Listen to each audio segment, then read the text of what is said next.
Olá, meus caros, eu sou o professor Fabrício Bastos, sou promotor de justiça aqui do Ministério Público do Rio de Janeiro e vou trabalhar com vocês aqui, nessas nossas 3 aulas, os temas que são mais relevantes, assim, os temas mais, digamos, portentosos para a prova do Tribunal de Justiça aqui do Estado do Rio de Janeiro. A dinâmica que eu quero empregar com vocês aqui é bem simples.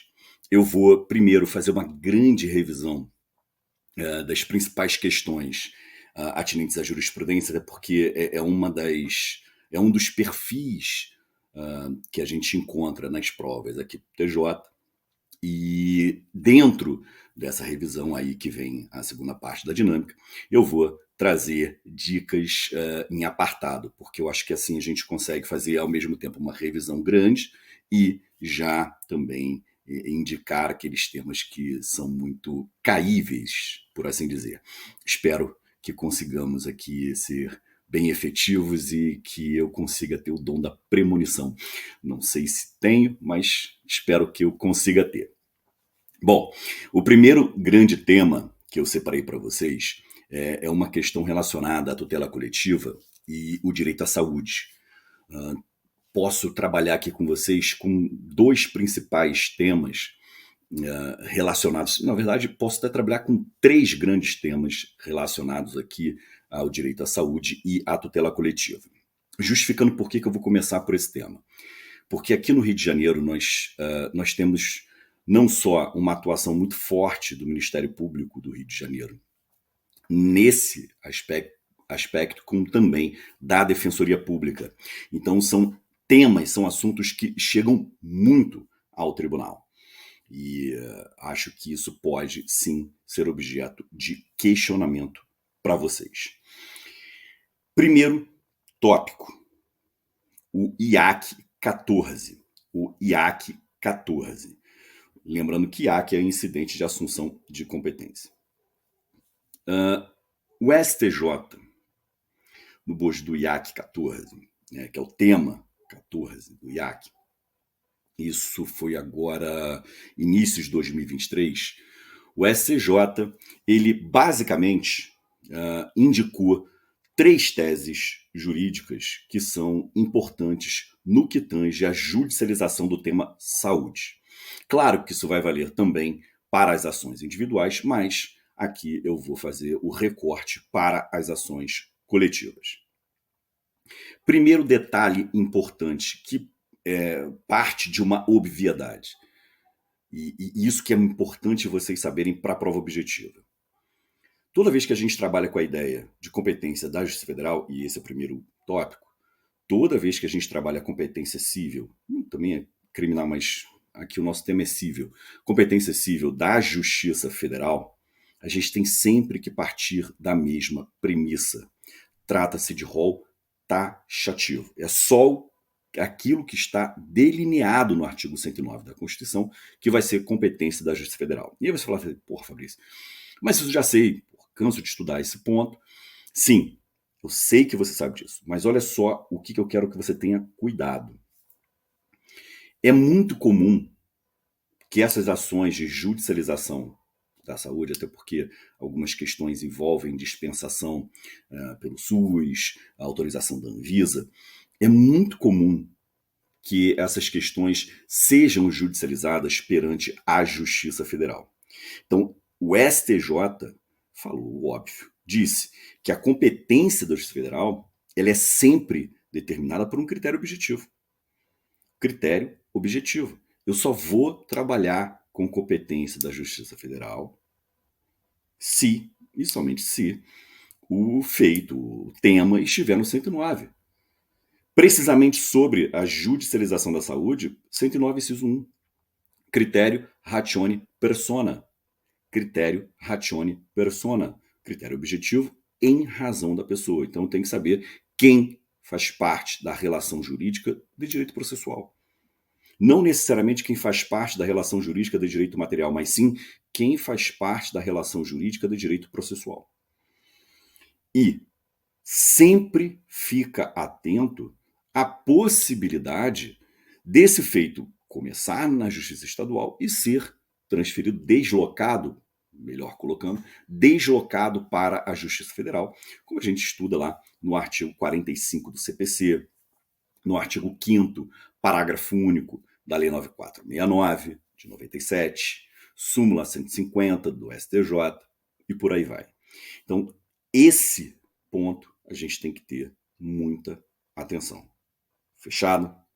Então, você só vai assinalar que a competência é da Justiça Federal se tiver alguém que está previsto lá no artigo 109. Caso contrário, sai fora, é Justiça Estadual. Tranquilo? Segundo tópico que foi definido aí pelo STJ, que também é interessante e perpassa por esse primeiro tópico que a gente falou. O STJ fez um recorte interessante sobre essa judicialização da saúde e diz o seguinte: se a judicialização tiver por objetivo determinar que o poder público cumpra uma obrigação de fazer, ainda que verse sobre medicamentos não inseridos na lista do SUS, mas registrados na Anvisa, então, repito, se a judicialização da saúde tiver por objetivo compelir o poder público ao cumprimento de uma obrigação de fazer, né, essa prestação de entrega de um medicamento, mesmo que não esteja inserido na lista do SUS, mas já esteja registrado na Anvisa, a competência do juízo, em certa medida, vai ser escolhida pela parte autora. Você fala assim, não, Frei, mas e o critério de competência? Olha o raciocínio que o STJ empregou e faz total sentido. O STJ diz o seguinte: quem vai definir o polo passivo é o autor da ação. Então ele vai definir se ele vai promover a ação em face do município, se ele vai promover a ação em face do Estado, ou se ele vai promover a ação em face da União. Então, se ele propuser a ação em face da União, perfeito. Justiça Federal de primeiro grau. Se ele propuser a ação em face do Estado ou do município, mesmo que estejamos fazendo referência a um medicamento que já foi autorizado pela Anvisa, ainda assim a competência vai ser da Justiça Estadual. Então, para o STJ, a competência do juízo ela vai girar de acordo com os entes indicados na inicial pelo autor da ação. Fabrício, mas isso não é uma obviedade? Cara, perceba que mesmo sendo uma obviedade, o STJ precisou fixar esse entendimento. Então, assim, no Brasil, o Milo Fernandes dizia que até o passado é duvidoso.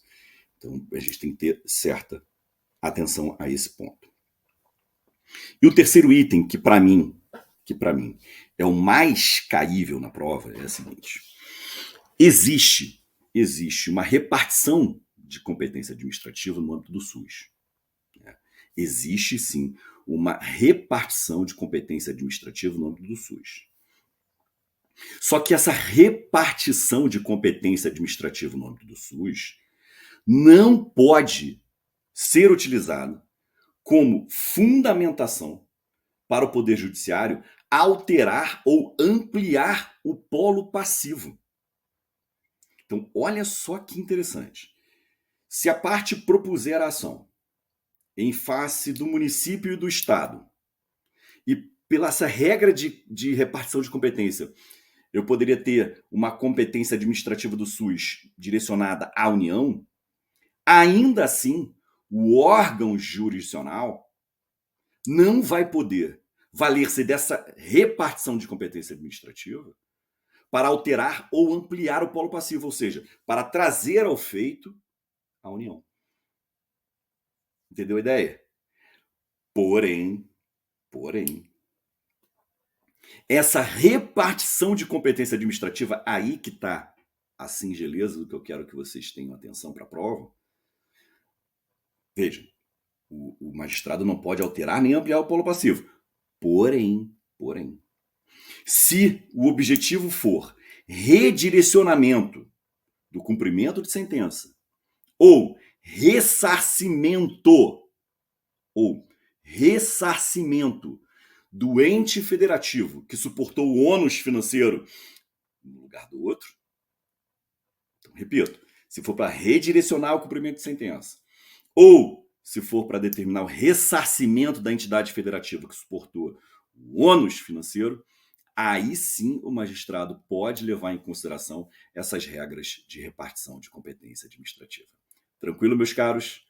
Então, até o próximo bloco.